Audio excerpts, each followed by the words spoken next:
Good afternoon, folks, and welcome back. Cumberland Outdoorsman here with you again, and today I've got another muzzleloader video for you. I just recently acquired an old rifle that's been in the family for many years now.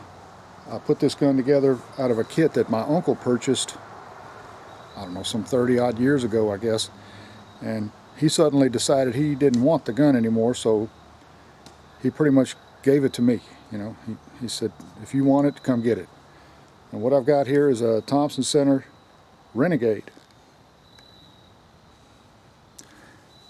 Last year I made a video where I featured my 50 caliber Thompson Center Hawken rifle, and I was successful in harvesting a pretty nice 8-point buck with that about a week after I made that video, and I got that on video as well. So if you haven't seen that, check out my channel, and I think you'll enjoy that, especially the hunt that took place.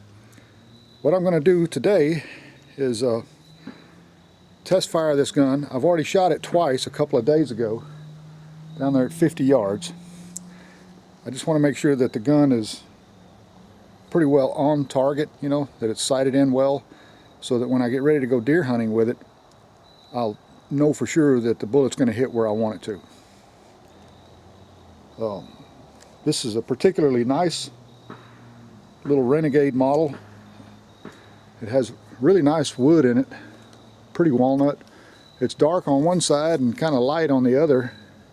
I like the transition from the dark into the light here. Kind of unique, actually. And he took really good care of it. I have to hand it to him. He did really good keeping the rust off the old gun, cleaned it after he got done shooting it, and I believe he killed a few deer with it. In fact, I know he did, because we were on a hunt together where he harvested a big doe, and I think a year or so before that, he went up to Kentucky on a farm and harvested a really nice 8-point buck using this muzzleloader. What I'm going to be shooting are these Hornady Great Plains bullets. These are 385 grains, and they've got a hollow point at the front, and they come pre-lubed. That's what that white stuff is that's on the bullet. It's kind of greasy, buttery stuff that they put on there, and that lubricates the bullet as it's going down the barrel. And it also helps protect the barrel. And the percussion caps I'm going to be using are these Remington black powder percussion caps. These are number 10s. Also have some number 11s, and I don't know if Remington's going to be making any more of these.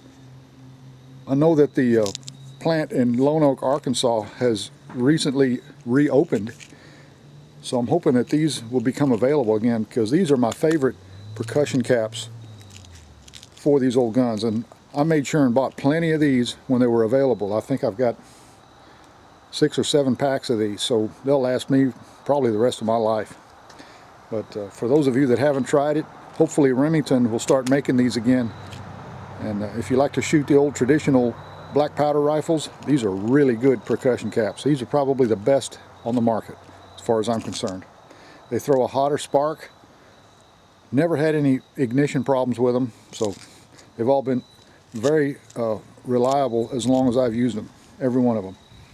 So anyway, that's what I'm going to be using. I wanted to mention that because for those of you that have had trouble with your percussion caps in the past, give those a try. I think you'll really like them. So anyway, I'm going to go ahead and take a shot down here. I've got my target already put up. There's already 2 holes in it. What I did is I shot those on a sort of a dirty bore. I went ahead and cleaned the bore and re-lubed it and recharged it now, so I'm getting ready to load it by putting the percussion cap on there. And I'm going to see if the gun will shoot with the other 2 that are already on target.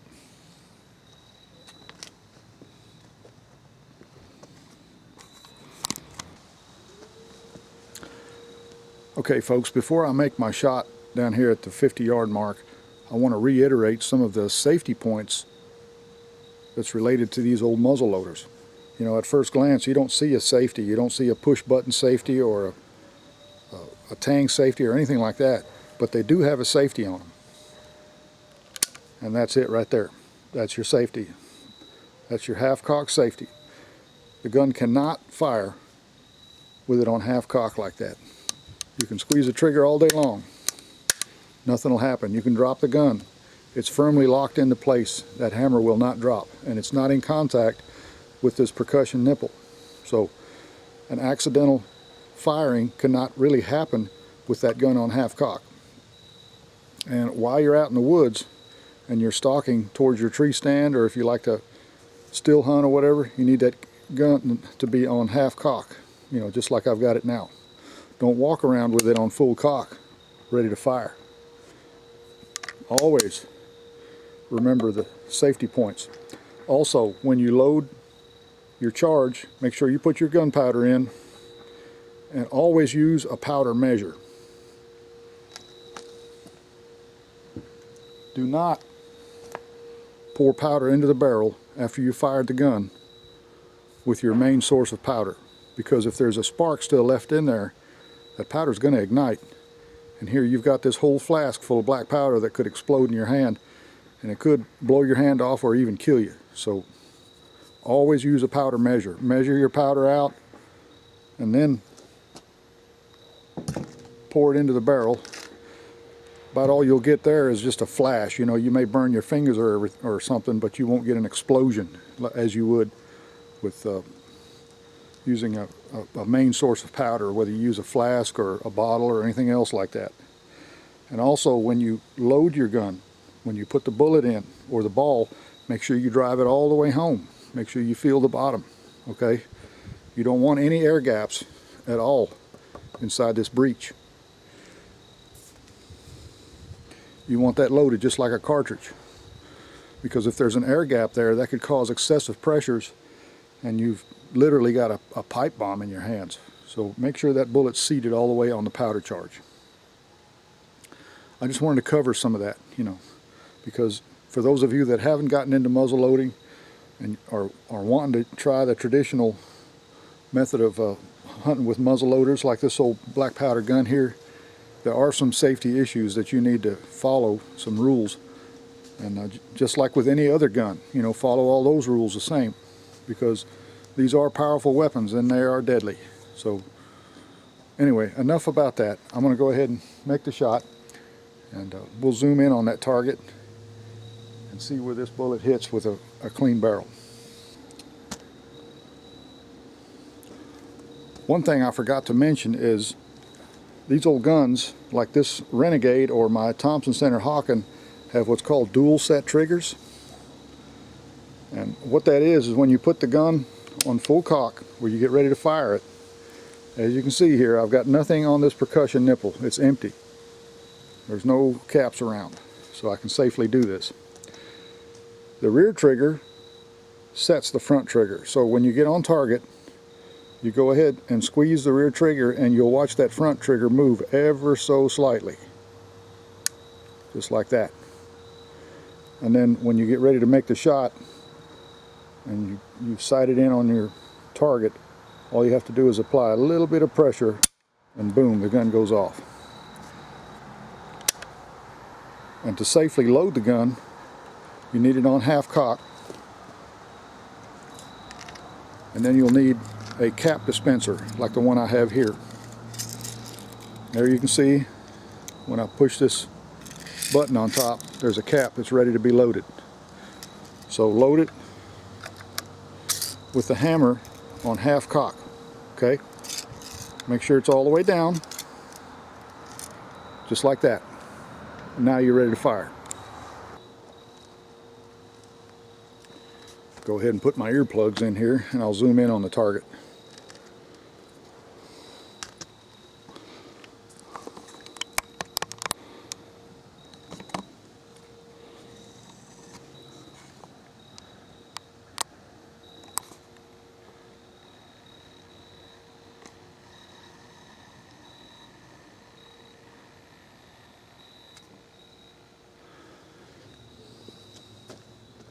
Okay, here we go.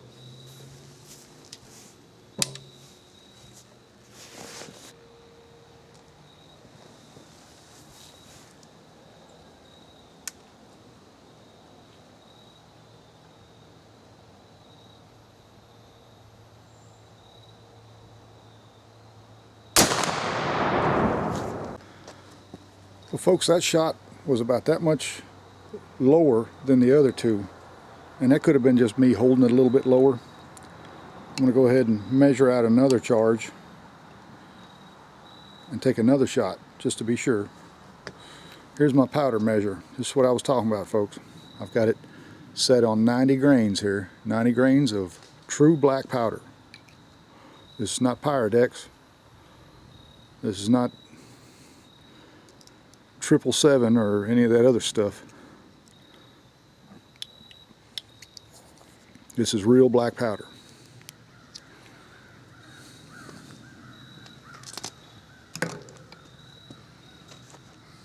We'll go ahead and load this thing. And make sure you hold the muzzle away from your face when you pour the charge in.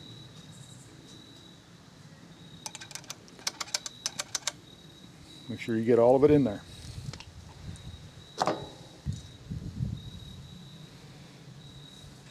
That's the way you start the bullet.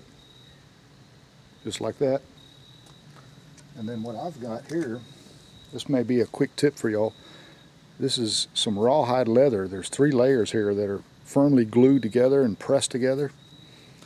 And that's how I start the bearing bands into the rifling when I get ready to load it up. Let me show you what I'm doing here.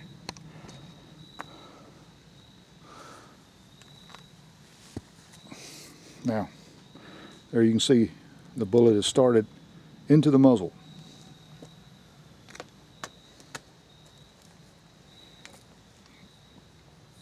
I'm going to go ahead and start it on down the bore. I've used my ramrod.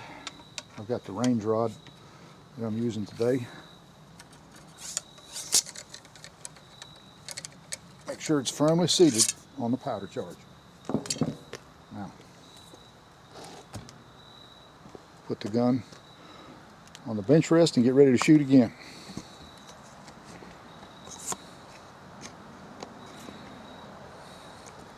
So I'm going to go ahead and take another shot here in just a moment.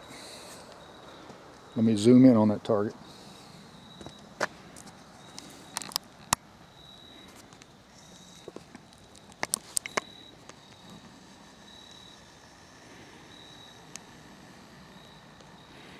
There you can see that last shot went a little bit low from the other two.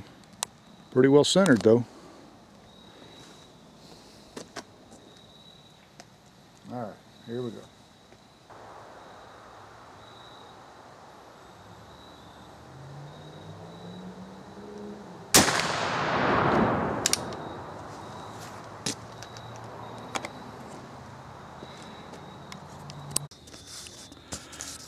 Well folks, I went down and retrieved this target at my 50-yard range, and here's what I've got. These 2 shots here I took a few days ago, and I was seasoning in the barrel using some round balls with patches.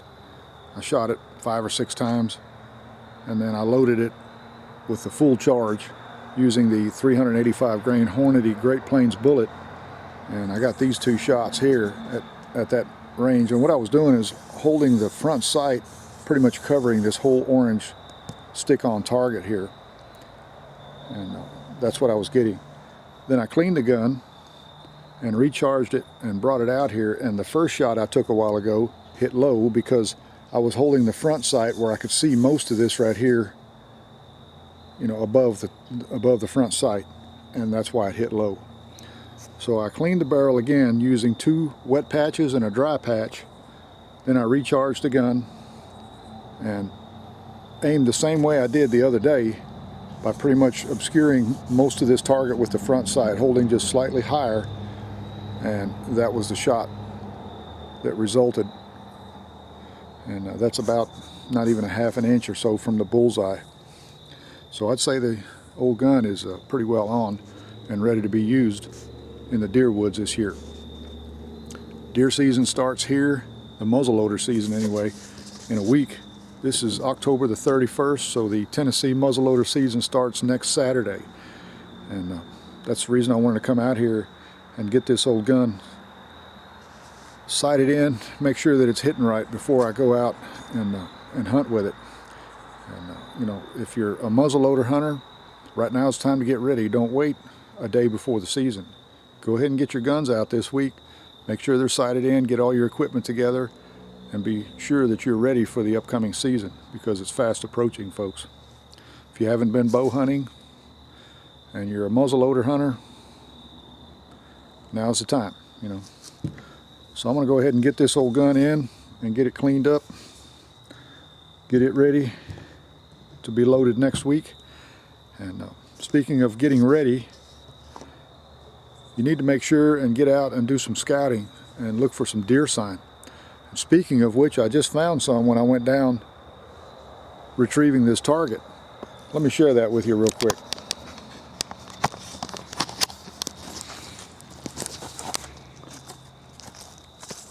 I was walking along here going to my target, and I just happened to look down right here next to my archery target. I've got a buck target here. It's a Mackenzie 3D target, and on the ground here I found a big buck track. And the reason I know it's a big buck track is because this was made as the deer was walking and not running. Both front hooves, the toes so to speak, are still together. They're not splayed out. You know, deer tracks tend to look bigger when the deer's running, but this deer just happened to approach this spot right here. There you can see the dew claws, the marks from the dew claws, and that track is nearly as wide as my hand is.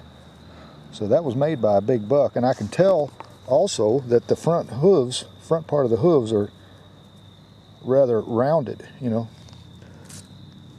because most big bucks usually drag their front feet as they're walking, so it wears the front of the hooves and rounds them off. You can see where he kicked this moss back right here. There's another track right there. So he came up here and he checked his target out. I guarantee it. Came out of the woods here, you know. So these big bucks are starting to move. I would say it was probably made at night, last night or the night before, most likely last night. So these big deer are on the move now. There's another track right there. Yeah, that thing piqued his curiosity. That's the kind of sign you want to look for if you're looking for a big deer. Well, folks, aside from those tracks, there's another kind of sign that you want to look for if you're looking for a big deer, especially a big rack deer, and that's substantially large rubs on trees. Scrapes, it's hard to tell sometimes, you know, the size of a deer from the scrape, but rubs, you can kind of get a general idea. And I've got one here that I want to share with you. That's a pretty good sized rub right there on this cedar, you know. You can see the individual marks that he left behind with his brow tines. Not saying that a small buck can't do that, but more than likely that was from a big deer right there. And here you can see it's fairly fresh because the bark is still on the ground. There's a few things that you can determine by looking at these rubs. Is generally speaking, bigger trees like this with a lot of damage and also the height of it generally would mean a larger deer, you know, a good sized buck that has a pretty decent rack on him. Also, you can tell the direction that this deer came when he hit this rub. He came exactly right through here.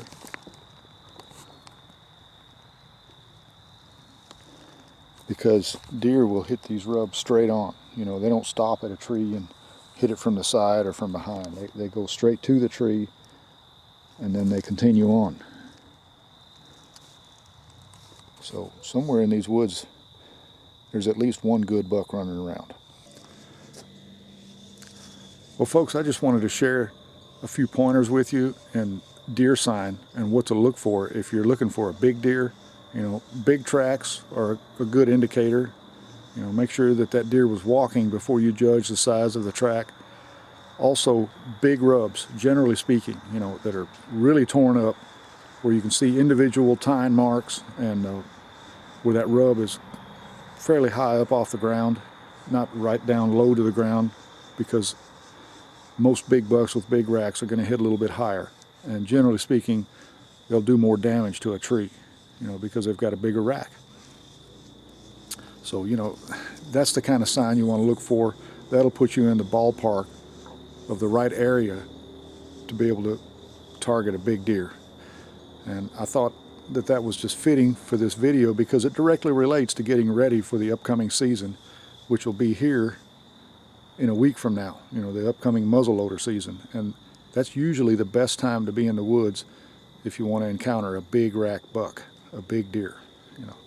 So I wanted to get this old gun out and make sure that it was sighted in at 50 yards, because here, especially the places that I hunt, most of my shots are going to be within 50 yards, so I want to make sure that the gun was on at that distance so that I could deliver a good lethal shot, and do my best to make an ethical kill and a clean harvest. That's what we should all strive for. So anyway, I hope you enjoyed the video, and I appreciate you watching, coming along. I always try to provide a little bit of entertainment like that to go along with the instructional points that I'm trying to relay to you, and add as much knowledge as I possibly can for those of you that are getting started especially. So remember, if you like to go hunting, fishing, camping, shooting, hiking, whatever it may be, I hope you enjoy it as much as I do. And also remember, hit that like button, hit the bell icon, and subscribe. That way you'll know when more videos like this will be coming your way.